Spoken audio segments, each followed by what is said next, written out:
Iya, Assalamualaikum warahmatullahi wabarakatuh. Waalaikumsalam warahmatullahi wabarakatuh. Matur nuwun sangat Pak Joko atas waktunya yang seharusnya saya terlebih dahulu kemudian digantikan Pak Joko. Dan itu membuat saya lebih siap karena di sini tadi agak ada sesuatu Pak. Jadi mohon maaf ya Pak ya. Yang materi yang akan saya sampaikan hari ini sebentar tidak terbuka di PPT saya.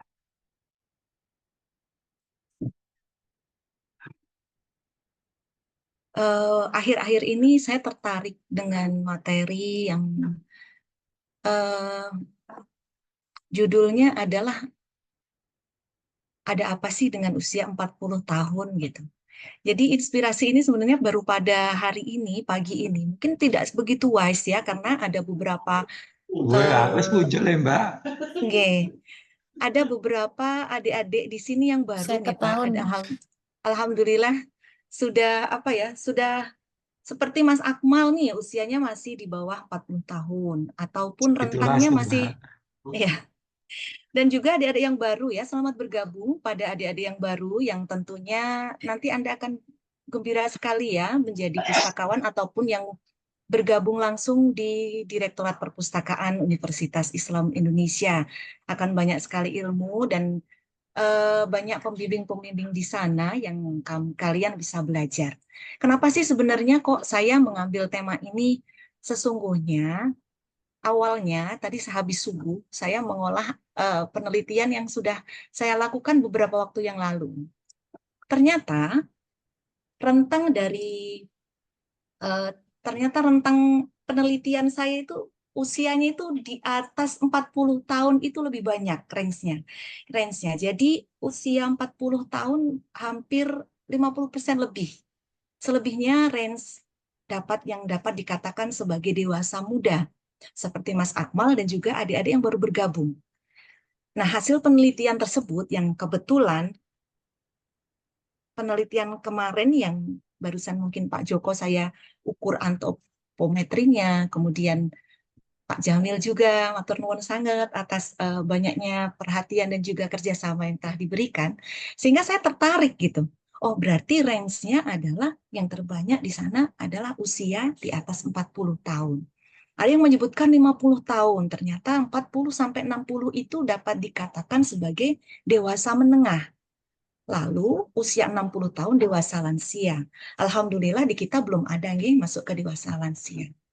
Dan juga mungkin latar belakangnya yang kedua adalah saat ini saya kan sedang pada episode, mungkin teman-teman juga ya, usia 40 tahun itu kok episodenya, nah kemarin waktu Lebaran ini. Sebelumnya tapi saya mohon maaf nggih apabila nanti ada kata-kata yang kurang berkenan, dan saya juga mengaturkan banyak eh, mohon maaf lahir dan batin pada teman-teman semua. Tadi lupa seharusnya di awal nggih. Jadi di usia saya, usia 40, ternyata setelah bertemu dengan banyak teman itu, pertanyaannya kok sama. Episode kita kok baru merawat orang tua, betul atau tidak? Atau hanya saya saja gitu? Atau mungkin di usia Bapak dan Ibu sudah kehilangan orang tua, di usia 40 tahun atau kurang, tapi di sisi lain di usia saya dan kemarin juga beberapa reuni dengan teman-teman itu sama. Oh kok kita episodenya baru merawat orang tua? Sebenarnya apa sih? Ada apa sih usia 40 tahun? Apakah sebegitu istimewa atau spesialnya? Sehingga ternyata ada rahasia di balik usia 40 tahun itu. Nah, usia 40 tahun biasa disebut dengan life begin at 40. Kemudian ternyata ini saya rasakan di usia saya, bahwa karakter itu akan semakin menetap. Betul apa tidak? Semakin berakar, teguh dengan siapa diri mereka. Maka usia 40 tahun juga disebut dengan usia yang stabil atau puncak kematangan berpikir. Coba Bapak dan Ibu semuanya cocok ya, ini cocokologi. Parameternya salah satunya memiliki tabungan di usia 40 tahun. Kalau saya salah mohon maaf nih. Di usia 40 tahun ternyata kemarin-kemarin ini saya masih gali lubang, tutup lubang, atau mungkin aduh kok dicake gaji saya masih kurang, tapi setelah usia 40 tahun lebih, hampir mendekati 50 tahun, sedikit demi sedikit itu kita sudah memiliki tabungan, walaupun jumlahnya berbeda-beda. Lalu kemudian jenjang karir yang tetap dan berkembang, dan juga relasi yang kokoh. Kemudian ini salah satunya lagi, percintaan. Di usia 40 tahun, kita sudah menemukan keluarga yang alhamdulillah bahagia, sejahtera, sakinah, mawadah, warohmah yang akan menemani kita sampai nanti kita di hari tua maupun kita akan sampai di akhir hayat kita. Sehingga usia 40 tahun biasanya dengan jargon apa? Menua bersama. Pikun saklawase, maaf, astagfirullahaladzim, jangan sampai terhindar ya. Kita semoga terhindar dari kepikunan. Sebagaimana diajarkan di dalam Islam bahwa kita selalu berdoa siang, pagi, malam dengan zikir al-maksurat agar kita terhindar dari kepikunan. Kemudian kita juga mudah memiliki relasi yang kokoh. Percintaan juga sudah terbentuk, nggak nyari-nyari teman lagi, teman kita juga itu saja, alhamdulillah berkembang dengan banyaknya pengajian, mungkin kita bisa mencari relasi yang baru. Kemudian lebih menekankan pada relasi yang lama yang menurut kita inilah circle kita gitu. Nah, menemukan circle yang tepat inilah biasanya ada di usia 40 tahun setelah kita memiliki kematangan dalam berpikir. Nah, umur 40 tahun itu kita cenderung merasa gampang terasa cukup gitu ya. Dan tercukupi. Ini terasakan sendiri oleh saya bahwa ambisi itu kemudian memudar gitu. Kita menjadi merasa cukup. That's my life, gitu. That's my circle. Inilah circle pertemanan saya. Inilah hidup saya. Itu kita merasa tercukupi. Nah, begitu spesialnya usia 40 tahun, itu sampai di dalam Al-Quran surat Al-Ahqaf ayat 15, itu Allah menyebutkan secara khusus. Nah, ini bagi adik-adik yang masih di range usia muda, itu mungkin nanti bukan kemudian muda foya-foya ya, agar nanti umur 40 tahun kemudian menjadi baru tawadhu. Nanti terlambat seperti saya. Jadi kalau menurut saya, persiapan untuk menuju ke 40. Sebegitu spesialnya sehingga Allah menyebutkan di dalam Quran surat Al-Ahqaf ayat 15. Saya bacakan terlebih dahulu. Usia 40 tahun merupakan masa kesempurnaan akal seseorang, di mana ia telah bersiap dan lebih bersemangat untuk mengamalkan amal kebaikan yang lebih baik lagi untuk mempersiapkan bekal akhirat. Di mana Allah Ta'ala berfirman dalam Quran Surat Al-Ahqaf 15, yang artinya kami perintahkan kepada manusia supaya berbuat baik kepada kedua orang tuanya. Benar ya? Cocokologi lagi. Sunatullahnya di usia 40 tahun, awal saya kemudian mendapatkan amanah di mana ayah dan ibu saya mulai menua. Di situ tanggung jawab saya tersebut dalam Quran Surat Al-Ahqaf untuk berbuat baik kepada kedua orang tua. Ibunya mengandung, saya merinding ya sampai di sini. Ibunya mengandung dengan susah payah dan melahirkan dengan susah payah pula. Mengandung sampai menyapihnya adalah 30 bulan, 30 bulan. Sehingga apabila dia telah dewasa dan umurnya sampai 40 tahun, disebut di dalam Quran surat ini, ia berdoa, "Ya Robku, tunjukilah aku untuk mensyukuri nikmat. Nikmat yang telah Engkau berikan kepadaku dan kepada ibu bapakku, dan supaya aku dapat berbuat amal yang soleh yang Engkau ridhoi. Berilah kebaikan kepadaku dengan memberi kebaikan kepada anak cucuku. Sesungguhnya aku bertaubat kepada Engkau dan sesungguhnya aku termasuk orang-orang yang berserah diri." Maha benar Allah dalam segala firman-Nya. Masya Allah ya, di Quran surat ini Allah menyebut umur 40 sebegitu spesialnya. Kemudian apa? Dalam Islam, umur 40 tahun adalah usia yang sangat istimewa. Selain tadi disebut sendiri sama Allah di dalam ayatnya, juga karena dianggap sebagai puncak kematangan berpikir. Menurut Jalaluddin Al-Mahalli dan Jalaluddin Asyuti, awal kematangan emosional dan berpikir seseorang terjadi pada usia 30, Siap-siap untuk adik-adik yang masih di usia 20 menuju ke 30 atau 33. Sementara puncaknya adalah pada usia 40 tahun. Ibnu Katsir menerangkan bahwa biasanya seseorang tidak berubah lagi dari kebiasaan yang dilakukannya saat mencapai usia 40 tahun. Masya Allah. Bapak dan Ibu yang kami hormati, saat saya sekarang ini episode merawat orang tua, kemarin saya sowan kepada waktu Lebaran, selalu kami usahakan untuk selalu sowan ke Kiai Hendri Sutopo, yang beliau adalah dulu kepala diniyah saya waktu di Pondok Pesantren Krap ya.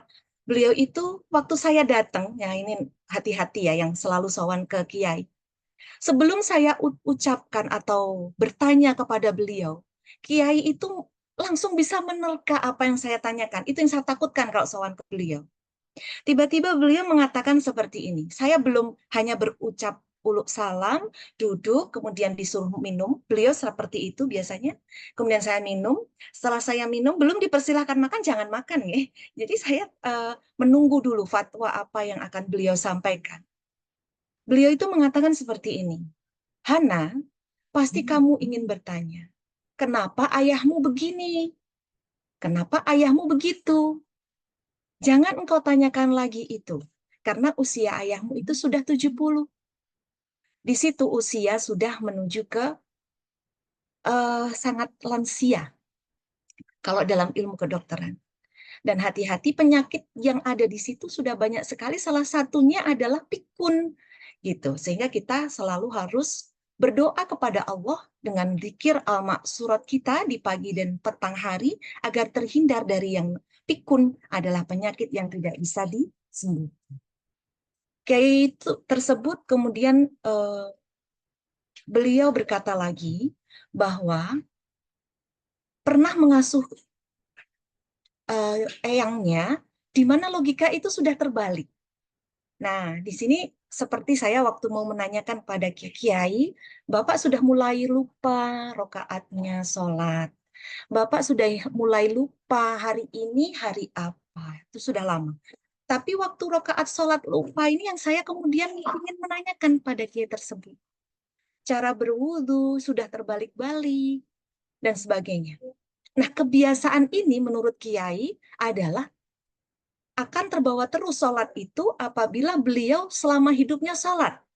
Nah, ini di sini diterangkan oleh Ibnu Katsir bahwa tidak akan berubah kebiasaan yang dilakukan mencapai usia 40 tahun. Astagfirullahaladzim. Apabila banyak kebiasaan-kebiasaan kita yang belum baik, banyak kebiasaan-kebiasaan kita menaruh sesuatu itu pun ternyata itu menjadi kebiasaan di waktu usia senja.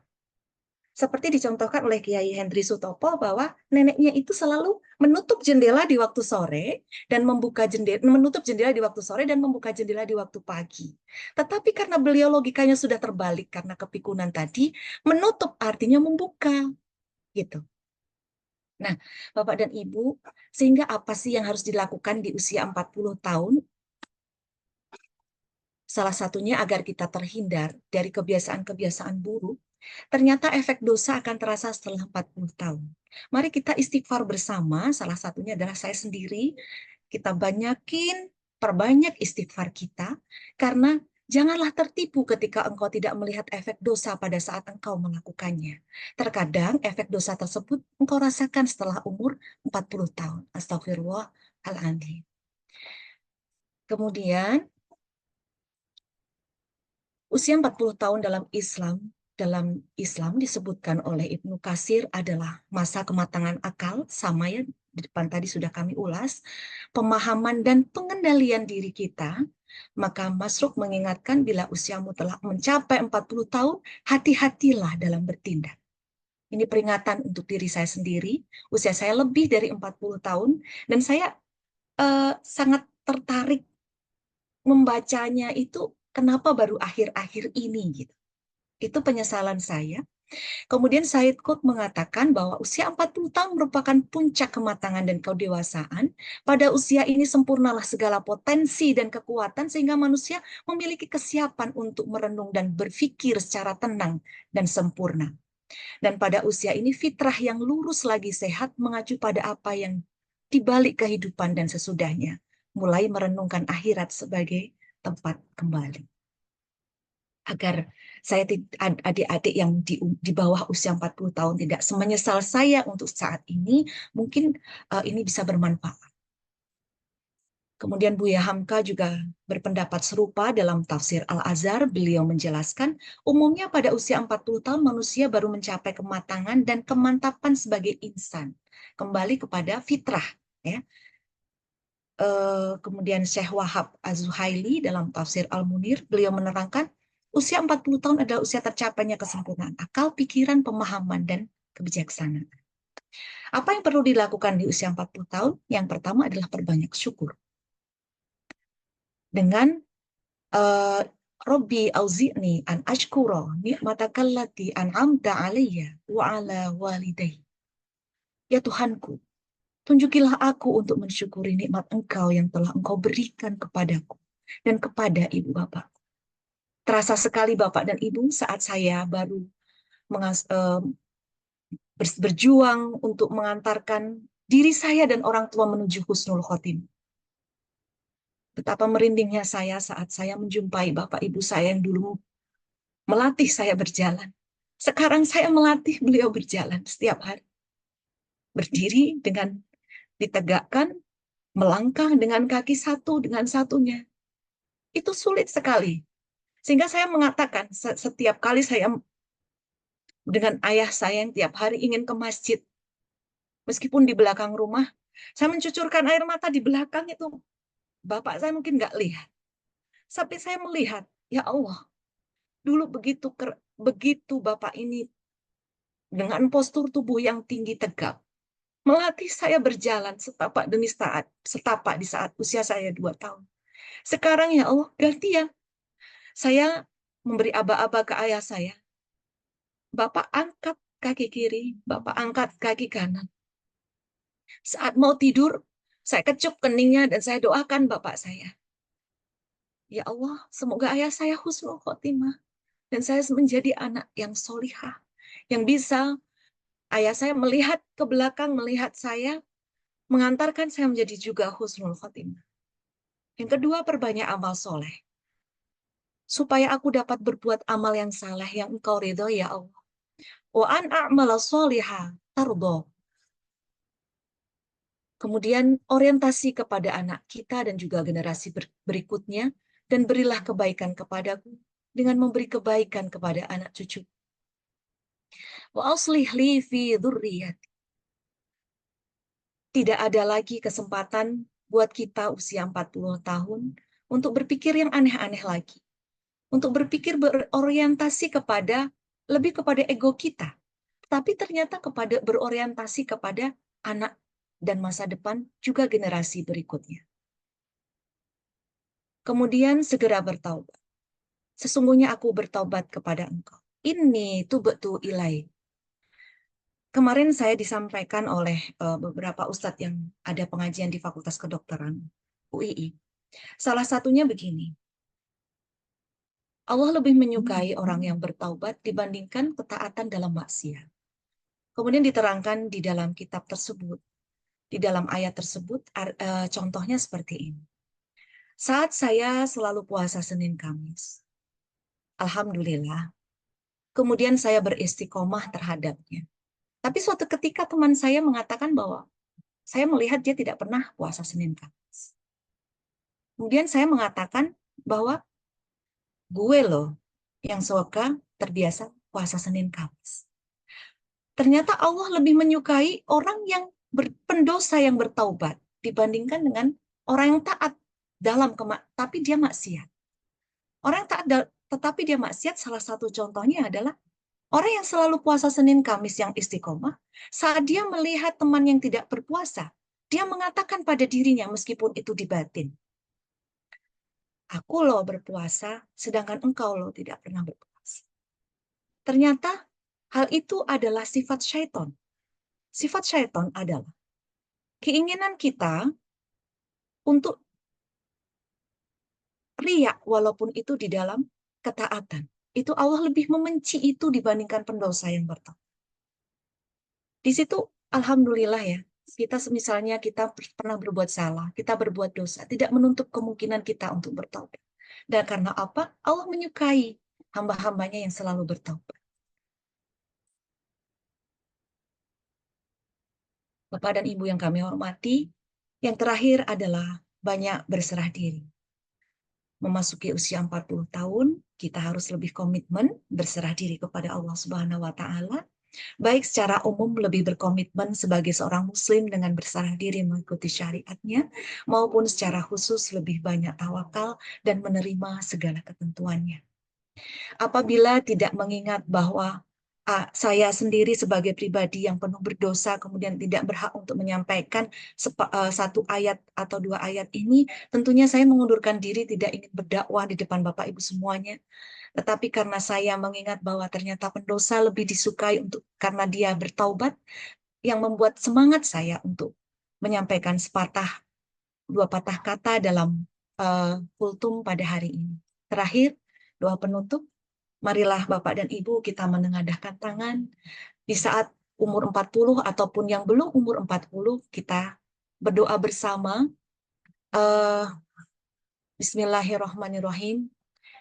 Rabbi auzi'ni an ashkura ni'matakallati an'amta alayya wa ala walidayya wa an a'mala salihan tarbahu wa aslih li fi dhurriyyati inni tubtu ilaika wa inni minal muslimin.